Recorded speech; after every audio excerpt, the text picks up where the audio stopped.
guy in our classes. Who? We used to call him by Samito. Samito? Samito. São molecagem. All right, guys. So let's begin Giovanna's Okay. knowledge sharing. Yeah, go. Okay. So thanks, Eric, for this opportunity. It's so good to be with you and tell a little bit about the international marketing. I'm a recruiter for like 3 years now. I'm currently doing sourcing for a USA company, okay? And I normally do tech positions, but I have worked on other areas. Hey, not this time. And I came today to talk a little bit about my experience, what I can tell you about entering in this marketing and what you can do to help yourselves, okay? If you guys have any question, you can just tell me, okay? But by now I'm gonna show you a little bit about what we can do and what my current company is doing, so you can, search a little bit. Let me just. Want to share the screen? I will just like seeing the link to get on the Discord. Okay. In our media is where I go now. We do like global searching, and we have a lot of opportunities for Brazilians. But besides that, I have my own consultancy company where I do like international and national positions. And normally what we do with people that are dealing with their first opportunity abroad, you guys will have a lot of questions, just like you'll be, oh, Giovanna, how do I get my payment? How much my English has to be the perfect? I can make some mistakes during the interview or not, and things like that. Normally, the Brazilians are the Brazilian recruiters for Brazilian company. They need to have like, oh, you need to be fluent in English.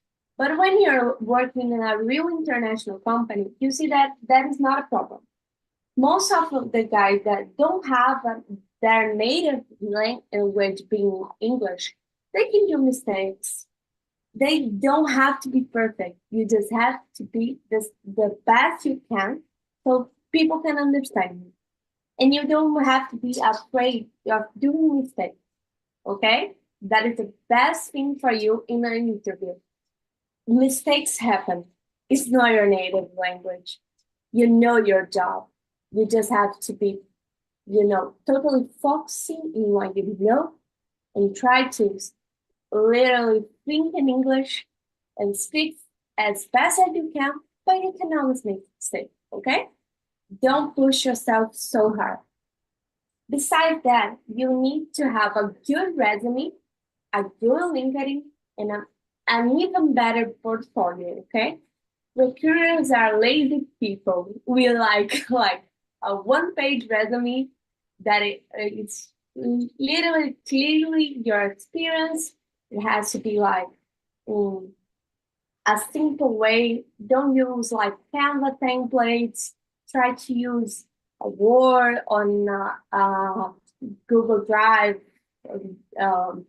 too, that you can do like a one-page resume with a blank page, and try your best to stay in one page, okay? Always focus on your last 3 years of experience and try your best to create some good tests about what you do in each job. You can use ChatGPT, that's not a problem, but you need to remodel your tests after doing ChatGPT, okay? Because it's a really dumb AI. But as a recruiter, we need to see just some things on your resume. Like, we normally take 30 seconds to see if you will continue with you on the process or not. I know that it seems like a really small time to get to know that, but normally we see how many years do you have on your LinkedIn? What have you done on your last 3 years? What was your experience? How many companies did you have on this 3 years period? Because it's true when we say that if you have less than 1 year in each company, it's not so good for your career. Mostly on the international, you see that you're having like 7 months in one, 6 months in another, and you don't have like a real good answer for why did you do this. It's gonna be a no-go, okay? So you guys need to focus on having like a good answer for that, or taking it out of your resume, or trying to stay like 11 months, 1 year in each company. We normally see that by our clients' requests, okay? And then we focus it in your languages and other things by knowing if you have these basic skills, okay? What are the normal process of our first international interview, okay? You have a soft skill interview. We'll see if you work well in a team. We'll see if you're like a little bit narcissist, or if you value your team, if you have a little bit of anxiety, if you need any more help than we thought, and things like that. That is not a problem. We just want to know what are the best things to put it on, okay? And you do always a hacker test, okay? We call it like hackathon in some companies, technical tests in other companies. In my current company, we call it hackathon. You have like from 30 minutes to 1 or 2 days, depends on the position. But normally, if you don't like take 6% of the test right, you will be a no-go. So you have a lot of websites that do the tests, and they are free. So take a free time when you're studying to do some tests in English, so you can understand a little bit of tricks that we have when we talk about technology in English, so you'll be better during the interviews, okay? Giovanna, can you tell us more about those tests? Yeah, sure. In my current company, I'm not the one that applies the test, but I have some that I can share with you guys in Discord. But normally they say like, let's talk about a .NET position that I had last year. During the test, we had like 2 questions where you needed to do a little code in .NET. We had questions about AWS. We had questions about C# that were more like theoretical way. We need to know if you have both parts. You can do the technical part, but you can do the code. But if you can explain to us about some theoretical parts, like, oh, if you needed to do something on GitHub, like you need to deploy your code, what would be your process? If you had a problem at like 5 p.m. on a Friday, what would be your process to solve it? Or you will call your manager or things like that. We'll test like your theoretical, your technical, and your soft skills in there, okay? But I will try to take some tests of that to send you. Awesome. You mentioned that there were tests online to simulate that. Yeah, there are some websites where you can try some tests. Most of them are free. I'm gonna ask some of my last candidates if they have some to send me.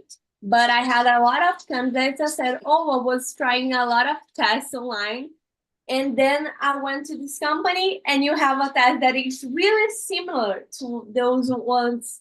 So it's a really good way to improve your technical skills and your English skills during this process. Okay? My dogs are literally wrestling my field. So if you hear any weird noises, it's Zelda and Evie.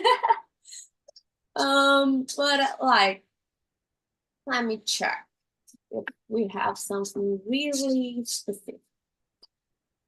Okay, about LinkedIn. Any of you guys have like that? Oh, I'm not gonna send this recruiter message because I'm gonna be using her time. I will be like a little, desperate. I don't want to do that. I don't want to seem like I really I'm desperate for the job. Guys, we don't have any problem with that. We love to receive your message. We will always get the connections, okay? Send the most of the connections that you can for recruiters. It's always good for your career. There isn't any problem in that. We love to have a lot of developers in our LinkedIn because it helps us a lot when we are looking for some positions, okay? You can't have to be afraid. You don't have to be afraid, because it's normal. We are doing recruitment, so we know that we receive messages like that. You don't have to be sorry for that. You don't have to be like, I received a person yesterday like, oh, Giovanna, so sorry to take your time, but I'm looking for a position. No, I love this. I already put the guy on a process today. You guys need to have that. You guys need to have this proactivity, okay? You're looking for a job. You're already studying English. You're doing the best you can. So go talk to recruiters, connect with recruiters, connect with people that work on the companies that you are trying to work for, okay? You can have to follow a lot of companies that you like, and always like put their job boards on your favorite links and check it like every week, every month, just to see if they have any available position that can be good for you. That is normally what I'd say for people. I will send you guys a little resume, a resume template that you can use, that we use in a lot of international positions. So it can help you guys a lot. Because normally it passes on the AI test and it doesn't get blocked. Because that is a real problem that we are suffering. You guys need Can you tell us more about that? You run the CVs through an AI detector? In my company, no. Not in my consultancy company and not even the international ones. But there are a lot of companies that are using AIs focusing on recruitment, where they run the CV in there and it just checks their highlights. It's like, oh, I need Python, I need AWS, and I need SQL. Okay, they put it on the resume, and they put it on the AI, and AI will say, oh, this guy just had 2 of those. This guy has 3 of those, and it doesn't have the human part. It's a problem.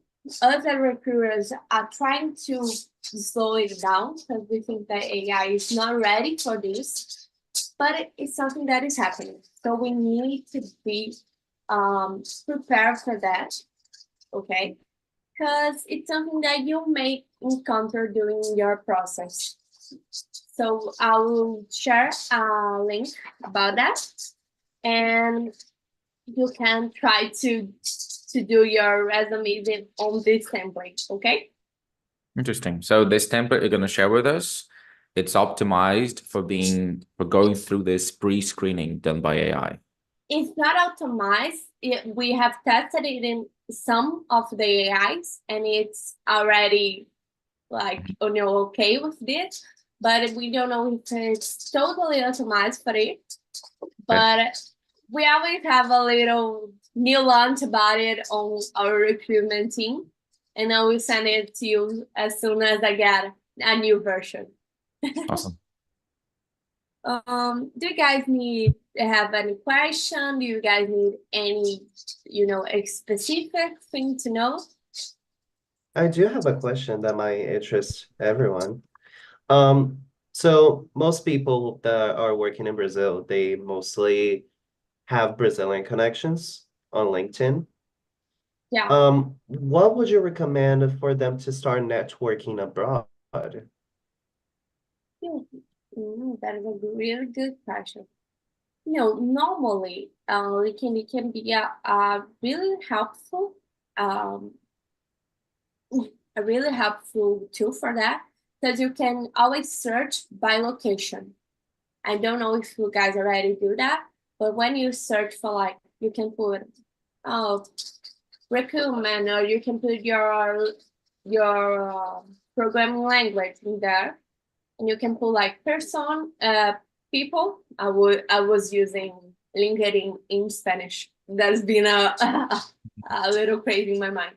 You can do people, and then you can put I want in those locations. That is the best way for you to get in touch with people from the place that you want to live, or the companies that you want to work for, or the recruiters for this area. Okay, but for recruiters, you can always put international recruiter and connect with everyone you can, because they normally do global wide positions. Awesome, thank you. Someone else?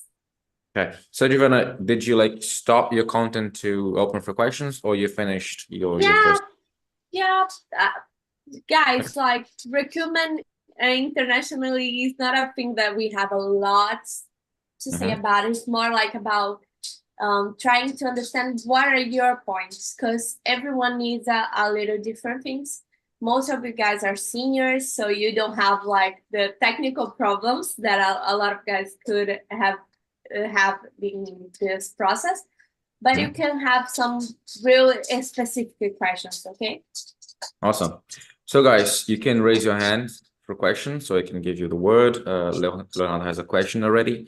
Let me just summarize what she said, and then we go back to that. So basically what Giovanna said was, don't worry too much about your English, do your job well, and mistakes will happen. It's okay. Create a one-page CV, focus on how many years you've been working, what you have done in the last 3 years, how many companies you worked for in the last 3 years, and less than 1 year in each company is not so good. So worry about that. Yeah. So the regular selection process goes like a HR interview and then technical interview. In the technical interview, we're going to be asked technical and theoretical knowledge. And recruiters have no problem getting direct messages. I think this is one of the key points of this presentation. It encourages you guys to actually go after them. And recruiters need people as well. They're not right, that you need people to fill these positions. You have a work to do, and the more people you have more available and easily available for you, the better. So don't worry about that, guys. Send messages. Okay. Just putting there too that recruiters love to have your connections, because that is something that they need to be reminded. Okay, so any questions, guys? Leonardo, have a question? Yeah. What is the best answer when a recruiter asks to you about when you can start on our company if you was hired? Okay. For international companies, most of us need a 2 weeks notice. Okay, because if you think about the international marketing, they don't have the notice period that we have in Brazil, that is 1 month. So they need it as soon as possible normally. So we ask for like 1 week or 2 weeks notice, but it's the time that your company has to have, okay? If in your current contract, it's not your like part of your life right now, but I know that both of the guys here have these questions. You need to look for your contract, okay? If you have a 1 week or 2 weeks or 1 month notice period, you have to be really honest about that. Because the time that you said is the time that we'll put on our manager notes and things like that. And when we put it on our contract, we'll ask you to do that exact time, okay? Okay. Samir? Hi, Giovanna. About the freelance opportunities, for example, I had the opportunity of to work 1 month. Some tasks, okay. And I put on my LinkedIn, it's interesting to put there, or I can let you say to the recruit on interview. That is really interesting to put on your LinkedIn. LinkedIn has a lot of like types of contracts. You can put like if you had worked in long term, a short term, full time, part time. If you have like a temporary contract that was your thing, so you can put in that, okay? But you need to put the type of contracts that you want. Thanks. Gabriel? Hello, Giovanna. Thank you for your presentation. My question is about how you can deal with the negotiation stage, like to reach a compensation that makes sense for both sides. And if you have a tip for how we can calculate the good compensation in order to do a migration based on current salary, I guess this is a very common question. Yeah, that is a really good question. Normally, what I say is that you have to search for the market, okay? You search for your position in USA or Europe, the type of where the company is located. You search for the minimum wage for this position, and you always take like $2, €2 off. Because since we are in Latin America and we will probably be working remote, they won't pay the same. They will pay a little bit less, but you can always ask the recruiter for what are their rate, okay? We always have like a minimum and a maximum wage that we can pay. And most recruiters will say like, oh, what is your expected rate? And won't tell you how many we have in our budget, okay? So you can always ask us how many dollars we have per hour or per month and things like that before you say your expected rate, okay? But you can search it on like, if you put it in Google, it will have like a list of places and the current minimum wage, okay? Okay, thank you. So I think Renato has another question. yeah. I will give an example to explain my question, okay? For example, if you have 2 or 3 candidates to one position, and what do you consider most important in the details to choose one candidate, for Good example? question. Good question. Yesterday we had like a really good candidate that was declined by the process because he had a really strange, a really strange way to talk to the recruiter during the meeting. Because he was like, it was an online meeting. He didn't want to open his camera. When he opened it, he was like really mad. He was trying to end the call as soon as possible. So it was really strange, and we felt like, oh, maybe he doesn't have the soft skills. Normally, if we have like 2 or 3 guys in the same, like, let's talk about an utopic scenario where the guys have the same time in career, the same test notes, the same everything, but one has better soft skills than the other. That is a really good way for us to know which one we would choose. Okay, soft skills are really important because we working with a team, we work with people from different cultures, so you need to be really respectful. You need to be someone that can communicate well, that can work well in a team. That is something that we really put on some more points during this. But normally the final decisions will be with the final client. Okay, they will choose during their last conversation. That can be with a CEO or a tech lead or something like that. I don't know who raised his hand first, Ansel. but I think It was me. I just wanted to go back onto Gabriel's question because I think so Gabriel and I we practice English together, right? So we do talk a little bit when it comes to English positions.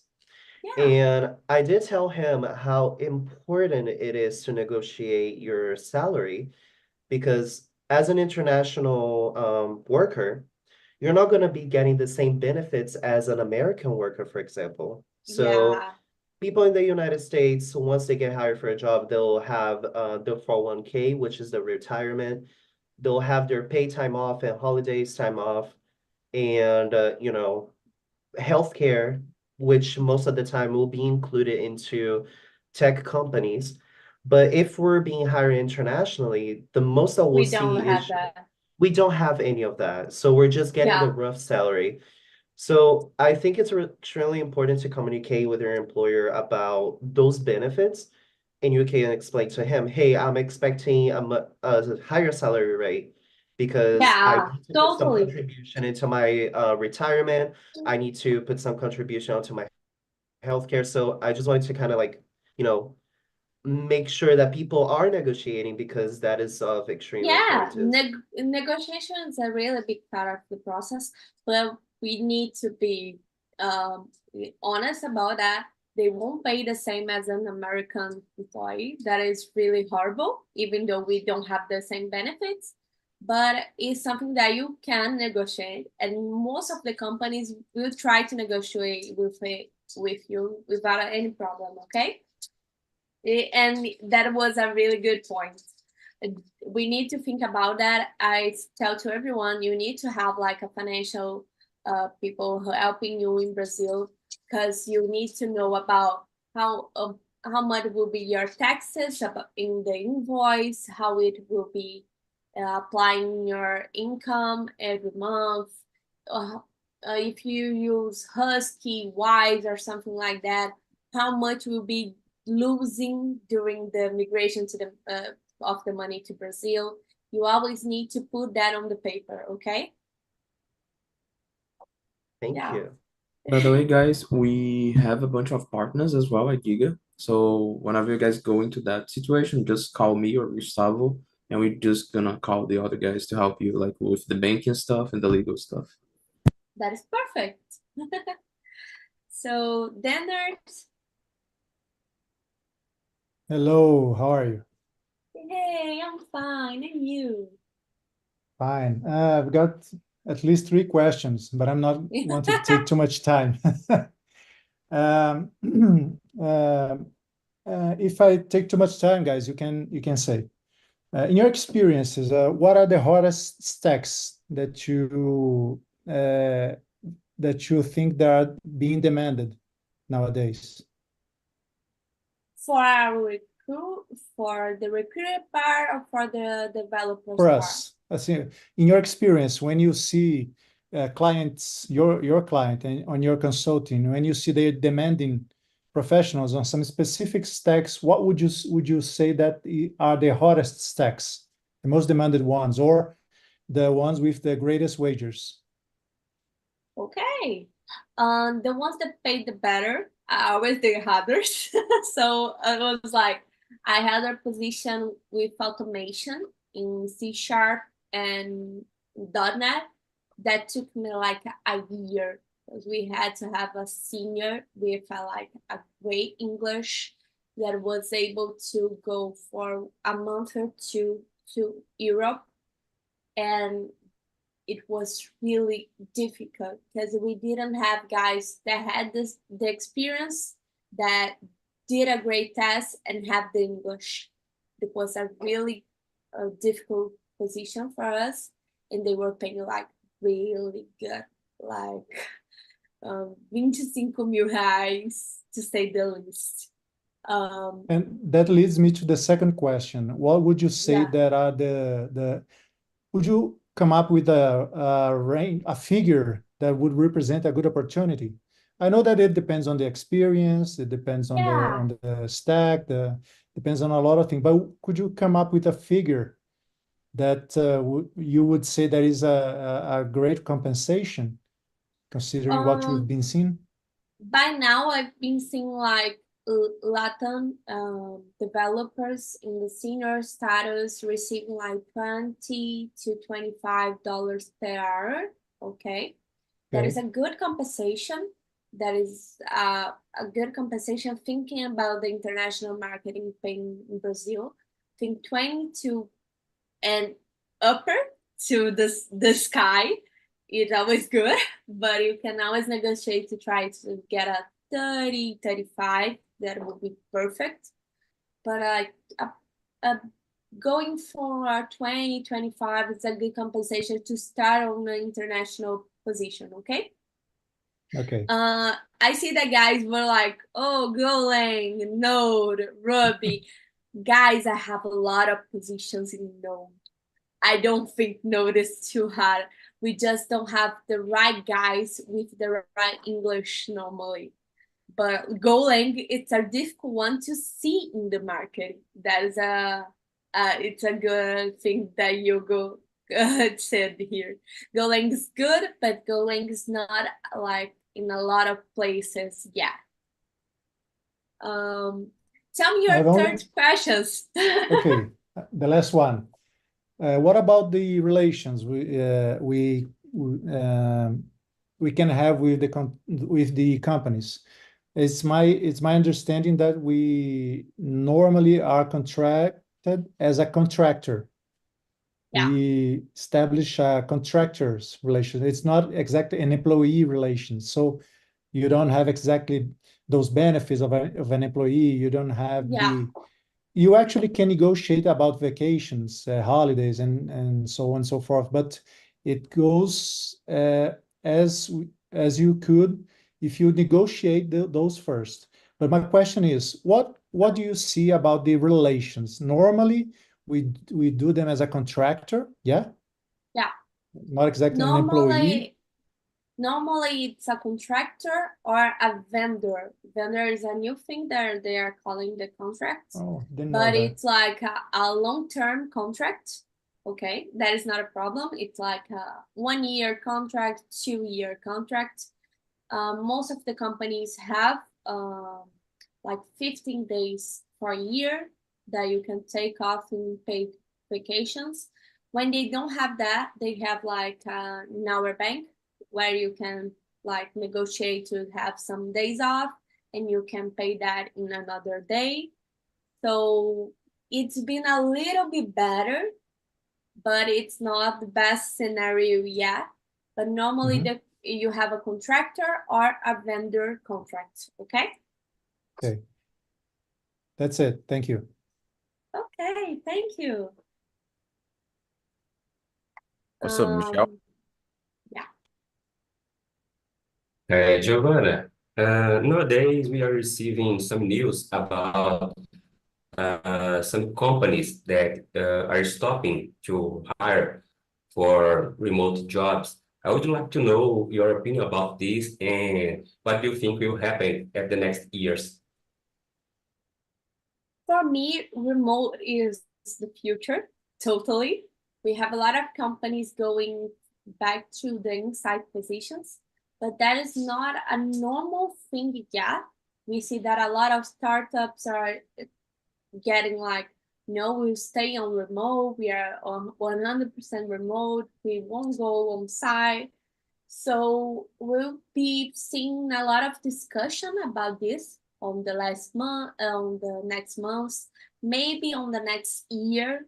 I don't know how it will be, but we have a lot of companies hiring remote, and I think that we can still be working remote for some years before we get a real marketing position about that, because by now it's like just Microsoft, Zoom, that I thought it was a really horrible decision for Zoom to go back Zoom, inside. yeah. Counterintuitive. Yeah, totally bad deal. Like, Yeah, it doesn't make any sense.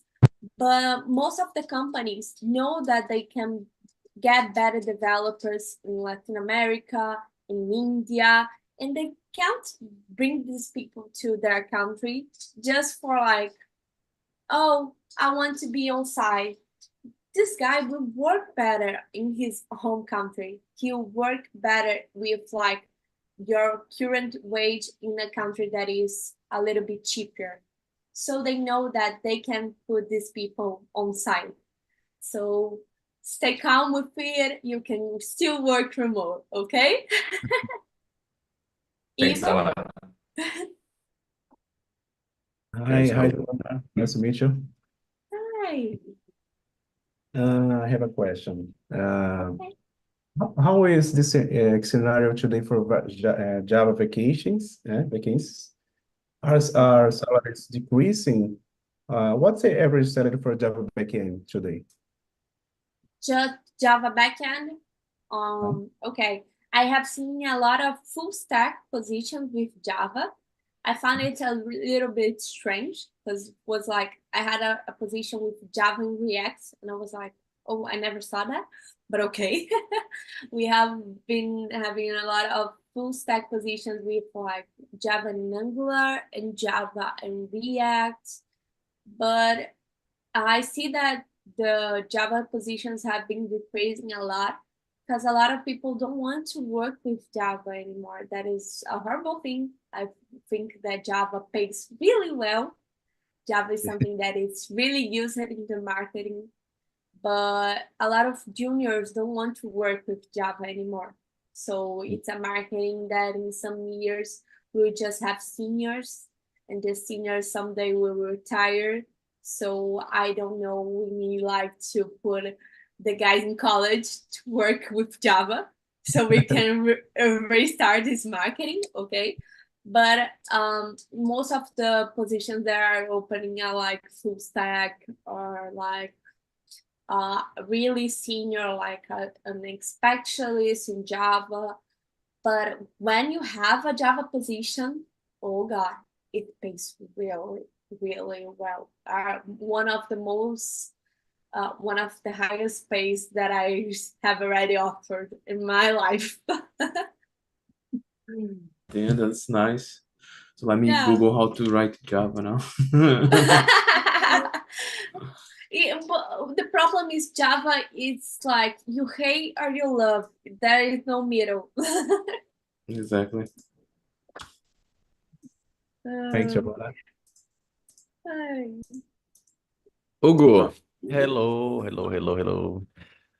I'm sorry for my late. I arrived. unforgivable, Hugo. Leave right now. Never come back.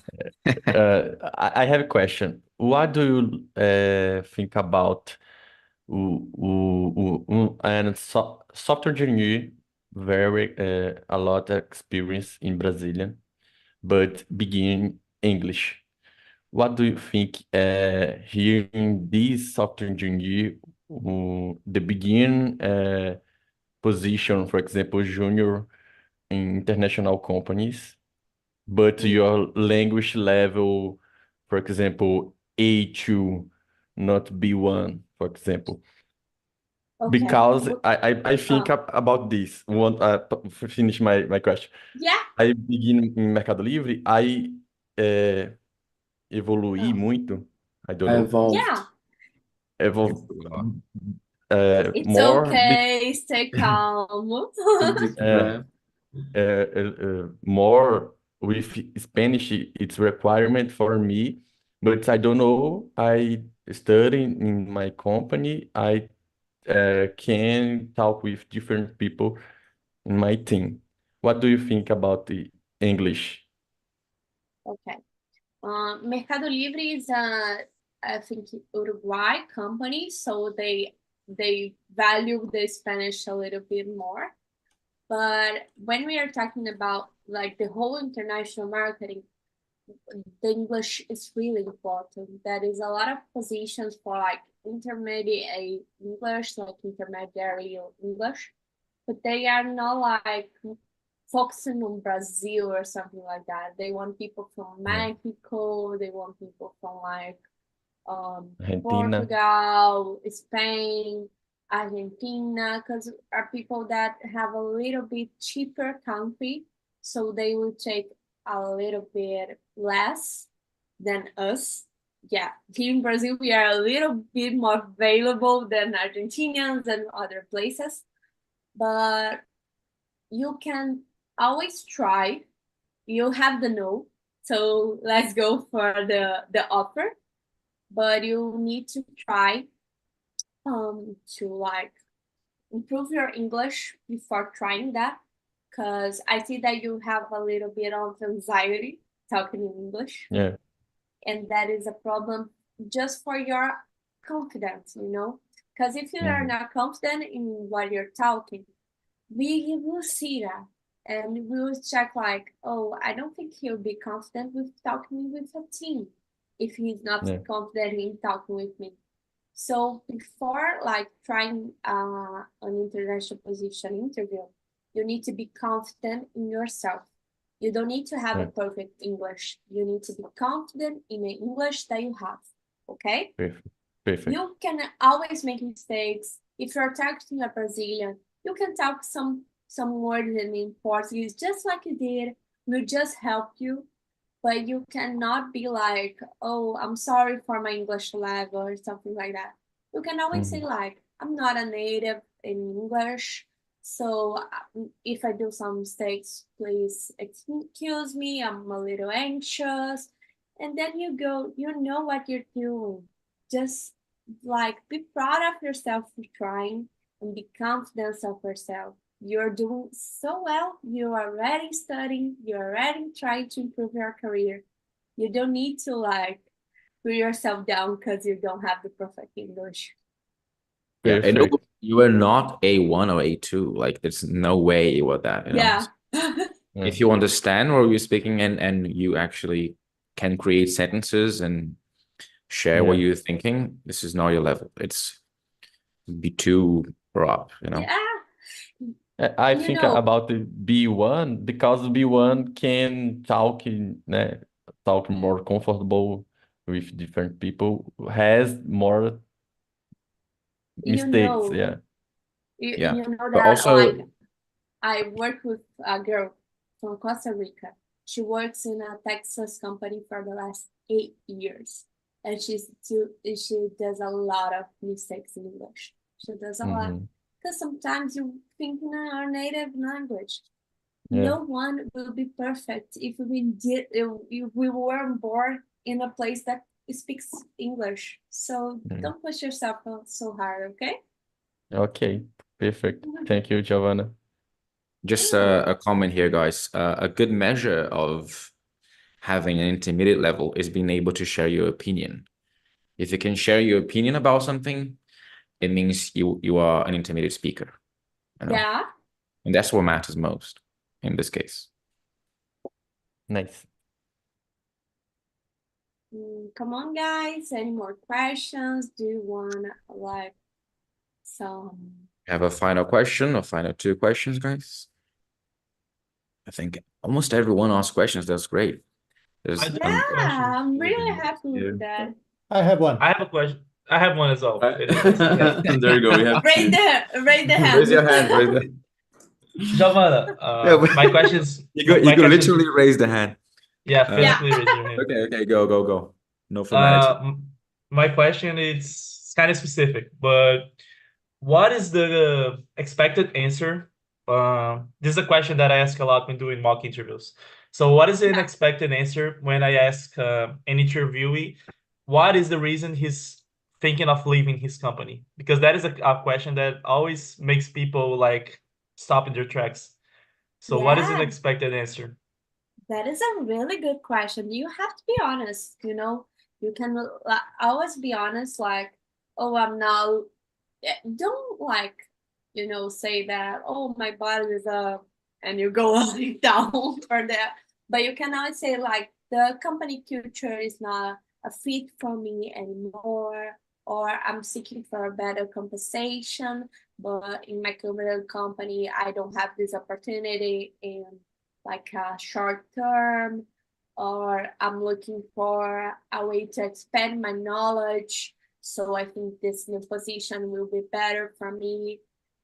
We always have like a really good motivation to try a new position. So you can always be honest with the recruiter, but like in a business way, you know? Like don't talk like my boss is a total toxic guy. You can say the company culture is not a fit for me anymore, or I'm not feeling comfortable in my current position, or I'm not feeling comfortable in my current team, and I can like do any internal change in a short term or in a medium term. So I started to look for a new position. Got it. Okay. So not keeping it personal, then keeping it all professional. Perfect. Yeah, it's like personal. It's your personal motivation, but like keep it in a professional way to say it. Okay. Perfect. Thank you, Giovanna. Anyone? Me. Did not have another Okay. one. What would you say are the most great positions, United States or Europe? If you and in Europe, what would you say is the best country with the great wages and positions? That is perfect. By now, USA is paying a little bit more, okay? Because of the most of the startups are there, so they pay a little bit more. But in Europe, you can always try like England, Swedish. It's a really Sweden. good place. Yeah, Sweden is like a really good place. Germany, German. You can always learn German beside the English, because they always ask for that, but it's really difficult. But that is something that Like a business that opportunity. In yeah. Germany. It's big. I had a friend that he speaks like a perfect English, and then he was offered the opportunity to learn German, and he's right there now. He's like 25, and he's living in Germany, and he's like, oh, now I learn German, but I don't use it at work, and they pay me to learn that. That's perfect. So wait, he works for a German company and the company pays him to learn German? Yeah, but he speaks in English during his work hours. It doesn't make any sense, but they pay for it. So that is perfect. If you want to live in Europe, you can always try positions in there, because they normally want like a hybrid worker that can live in the country. But USA always get like remote workers from Latin America, and they pay better. Okay. Okay. André?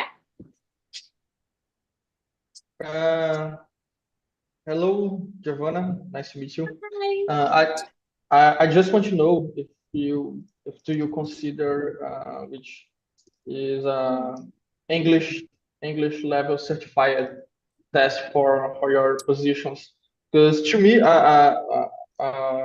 the recruiters, they are not asking me certified level, but I consider it to myself to check if I am good, and if I am allowed to look for abroad opportunities. And I got disappointed with myself in the last month, because I was considering myself as a B2, but when I did the test, I am only B1 level certified. Okay, And I want to know what your opinion about it. okay, Do you but consider why are you guys putting yourself down because of a paper? Just think about that, because for us I guess recruiters, it's more related to progress level. So how no, am I I know, progressing? but normally when we do tests like that, we get anxious, so we fail with ourselves. So you don't need to put yourself down because of a paper. It doesn't say anything. For us recruiters, we don't know. We don't care if you learned your English by yourself, if you learn with your friends, if you learn in a school. Most of the companies we won't get like for you to be like a certified person. They don't care about it.